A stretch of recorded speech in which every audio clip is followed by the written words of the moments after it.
NCR समेत कई इलाकों ने अब स्मॉग की चादर ओढ़ ली है। अगर आप भी यहाँ रहते हैं तो घरों से बाहर आपको धुएं में लिपटा आसमान जरूर दिख रहा होगा और इसकी सबसे बड़ी वजह है धान की कटाई के बाद खेतों में बचने वाली पराली का जलना।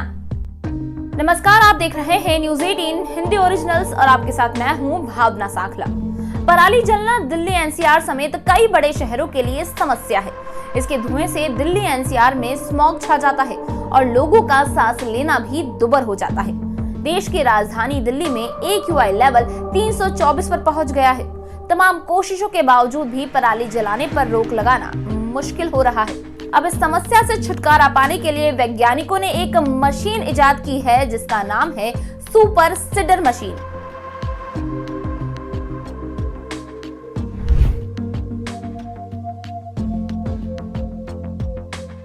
वैज्ञानिकों ने पराली पर रोक और खेती की लागत को कम करने के लिए सुपर सीडर मशीन बनाई है।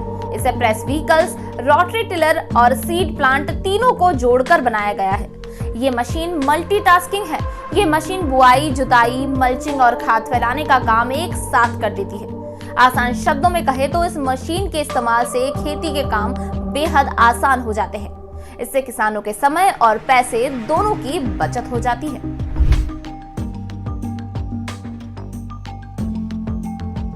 सुपर सीडर मशीन का इस्तेमाल गेहूं, धान और चना जैसे बीज बोने के लिए किया जाता है।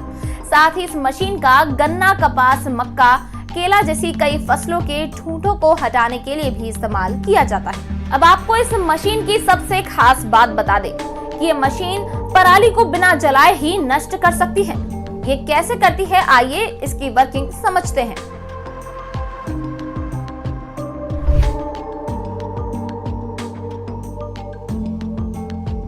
किसानों को धान की फसल के बाद दूसरी फसल की बुआई के लिए जुताई करनी होती है। जुताई के बाद खेत बिजाई के लिए तैयार होता है। वहीं सुपर सीडर से सीधे धान की फसल की कटाई के बाद ही खड़ी हुई या पड़ी हुई पराली पर बिजाई की जा सकती है। ये मशीन पराली को टुकड़ों में काटकर मिट्टी के नीचे दबा देती है और उसके ऊपर से गेहूं या सरसों की बिजाई कर देती है। यानी कि गेहूं या सरसों की बिजाई के लिए बीज डाल देती है। मिट्टी में दबी पराली गलकर खाद बन जाती है। इससे जमीन की उर्वरक शक्ति बढ़ती है और पैदावार भी ज्यादा होती है। इससे जमीन की पानी सोखने की ताकत भी बढ़ जाती है। ये मशीन 1 घंटे में 1 एकड़ जमीन पर फैली हुई पराली को नष्ट कर सकती है। अब आप सोच रहे होंगे कि ये तो कमाल की मशीन है, तो बता दें कि आप भी इसे आसानी से खरीद सकते हैं। इसके लिए सरकार भी मदद करती है। सुपर सीडर की कीमत 3 लाख रुपए के आसपास है। मध्य प्रदेश सरकार इस मशीन की खरीदारी पर किसानों को 40% तक सब्सिडी देती है, तो हरियाणा सरकार सुपर सीडर की व्यक्तिगत खरीद पर 50% अनुदान देती है। वहीं अगर कई किसान मिलकर सोसाइटी के जरिए इसे खरीदते हैं तो 80% तक सब्सिडी दी जाती है। पंजाब सरकार भी सुपर सीडर की खरीद पर किसानों को मदद करती है। पराली प्रबंधन के लिए वैज्ञानिकों की ये नई खोज आपको कैसी लगी, हमें कमेंट सेक्शन में जरूर बताएं। और यदि आप सुपर सीडर मशीन का इस्तेमाल करते हैं तो भी हमारे साथ अपने अनुभव साझा कीजिए। और ऐसी ही खबरों के लिए बने रहिए न्यूज़ 18 हिंदी ओरिजिनल्स पर।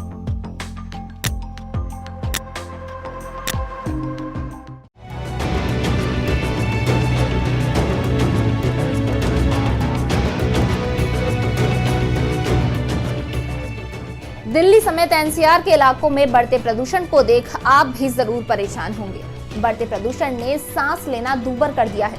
इसके सेहत पर भयंकर परिणाम हो सकते हैं, लेकिन जिंदगी तो रुक नहीं सकती, ना ही ठहर सकती है। ऑफिस, स्कूल, मार्केट जाना ही होगा। ऐसे में आप सभी ने भी प्रदूषित हवा से बचने के लिए मास्क लगाना शुरू कर दिया होगा। लेकिन क्या आपका मास्क आपको इस जहरीली हवा से बचा पाएगा?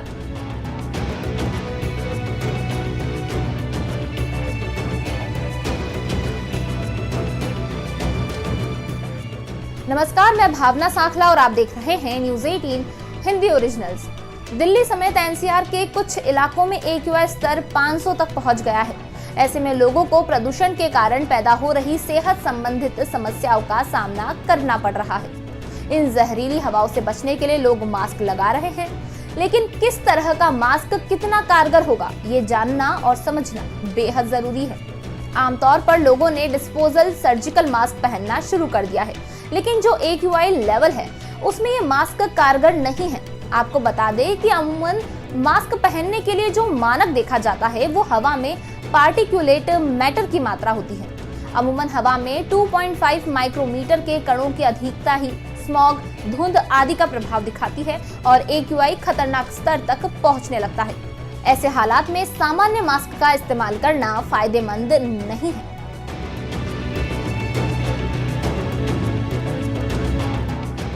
डिस्पोजल सर्जिकल मास्क भी एक सामान्य मास्क है। ये एक बार के इस्तेमाल के लिए बनाया गया है। जब प्रदूषण का स्तर 300 से 400 AQI लेवल तक पहुंच जाता है तो इसे एक बार इस्तेमाल करने पर भी ये उपयुक्त नहीं माना जाता है। ये आपको जहरीली हवाओं से नहीं बचा सकता है। चलिए अब बताते हैं कि वो कौन से मास्क है जो प्रदूषित हवाओं में कारगर होते हैं।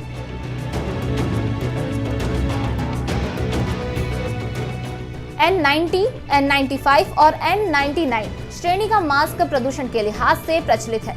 इस तरह के मास्क 0.3 माइक्रोन तक के कणों को मुंह में जाने से रोकने में सक्षम है।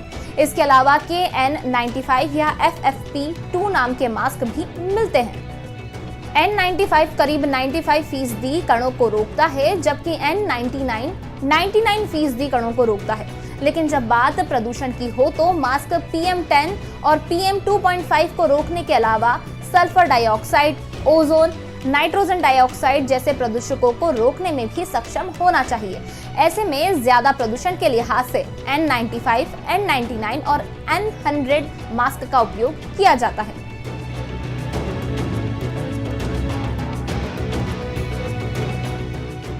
मास्क का इस्तेमाल करते वक्त मास्क की क्वालिटी के साथ आपको ये जानना भी बेहद जरूरी है कि ये मास्क डिस्पोजल है या रीयूजेबल, यानी कि एक बार ही उपयोग में लाना चाहिए या फिर उसे बार बार उपयोग में लाया जा सकता है।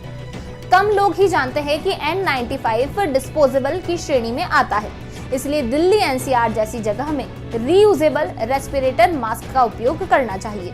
इस तरह के मास्क दिल्ली के हालात में ज्यादा कारगर होते हैं।